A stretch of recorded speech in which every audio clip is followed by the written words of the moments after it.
Good afternoon, everybody. It's Dr. Sean. Thank you. Here with the Arthritis Movement. Today we're going to talk about some additional concepts and information with respect to strengthening. As we progress down the strengthening journey, we have to optimize the work that we do to develop muscular strength while minimizing the risk of aggravation and re-injury, especially with respect to dealing with our arthritic joints. So the biggest concept with respect to strength is time under tension.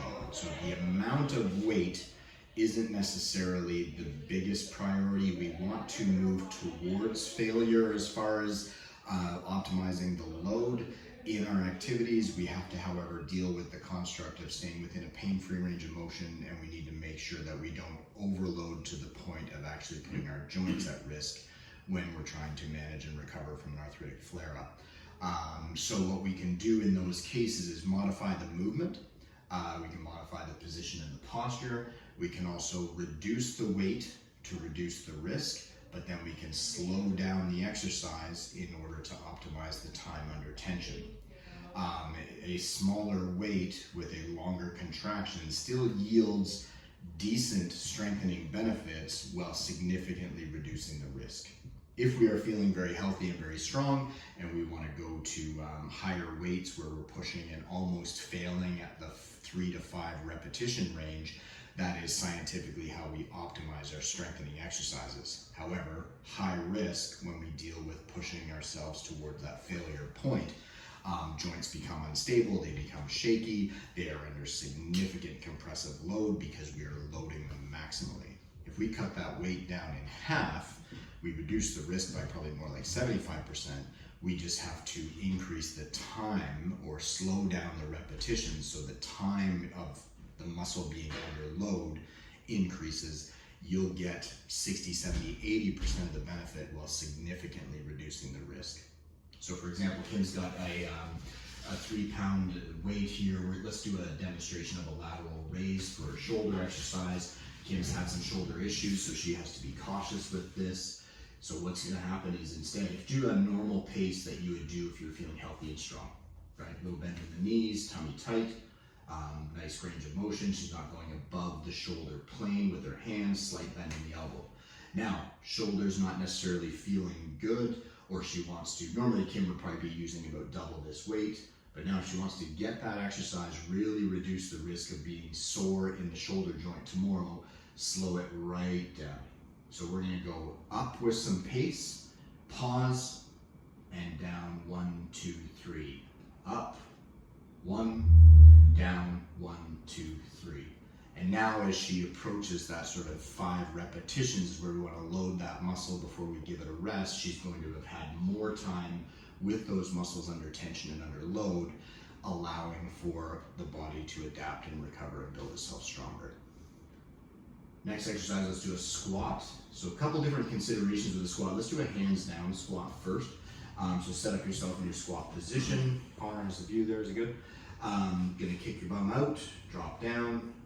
Now, Kim's in a good position there with good posture. Can you turn sideways just so people can see from the side? Good, shoulders directly at the camera a little more. There you go. So kick that bum out. Good. Drop down into your squat and back up. Now watch the change in her back position if she brings her hands up to the front of her shoulders or more of a goblet style squat position. Same thing, now kick. It is now easier for her back to stay more upright. Okay, so that load the weight in front is going to allow you to maintain a better posture and better control. Good.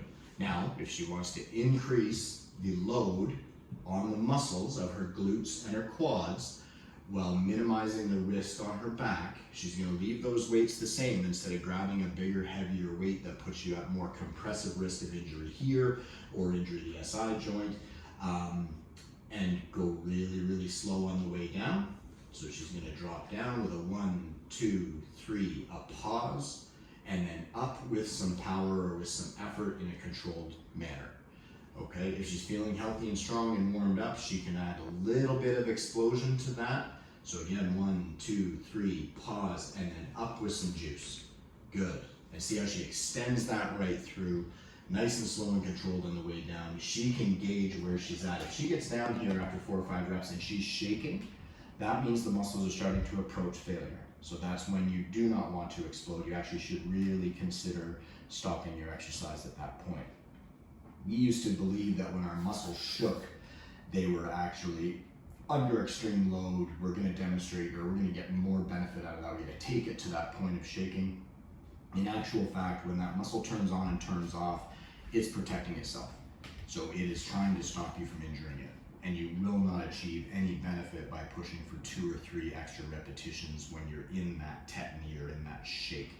That muscle is screaming in pain, and it will no longer adapt by strengthening. It's actually trying to turn itself off and save itself. So when you get to that point of a little bit of shake, that's time to take a break, let the muscle recover its energy, and then move forward.